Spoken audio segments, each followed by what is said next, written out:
যত মর্যাদার হোক, যারা মদ খায়, মদ মানে কি?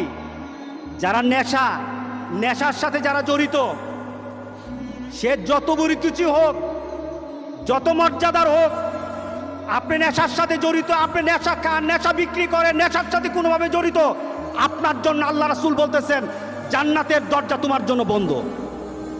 আছে কিনা সমাজে? নেশাখোর আছে, নেশার ব্যবসায়ী কেউ আছে, রাসূল বলতেছেন তারা জান্নাতে যাবে না, সে যত বড় আল্লাহর ওলি হোক। এরপর রাসূল সাল্লাল্লাহু আলাইহি সাল্লাম বলতেছেন আলাক, যে মা বাবার অবাধ্য সন্তান আছে কিনা সমাজে, জান্নাতে যাবে না। সে বড় হুজুর, কিন্তু মা বাবার সাথে খারাপ ব্যবহার করেছে। সে বড় দাতা, মা বাবার সাথে খারাপ ব্যবহার করেছে।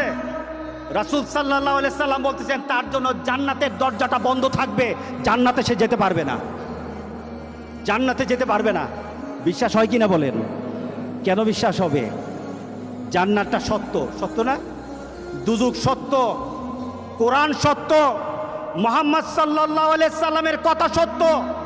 মুহাম্মদ সাল্লাল্লাহু আলাইহি সাল্লাম বলে গেছেন এই লোকগুলি জান্নাতে যাবে না, এটা সত্য। এর পিছনে চিন্তা করার কোনো সুযোগ নাই।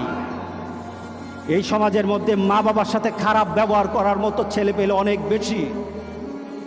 বেশি, যারা মা বাবাকে মা বাবা মনে করে না, মা বাবাকে ওই ধরনের আচরণ করে না যে আচরণের কারণে মা বাবা সন্তুষ্ট হবে। আর রাসূল সাল্লাল্লাহু আলাইহি সাল্লাম বলেছেন যে সন্তানের উপর মা বাবা সন্তুষ্ট, ওই সন্তানের উপর স্বয়ং আল্লাহ সন্তুষ্ট। যে সন্তানের উপর মা বাবা অসন্তুষ্ট, রাসূল সাল্লাল্লাহু আলাইহি সাল্লাম বলতেছেন ওই সন্তানের উপর স্বয়ং আল্লাহ অসন্তুষ্ট হয়ে থাকেন। আছে কিনা সমাজে? আছে। আহারে, মা বাবার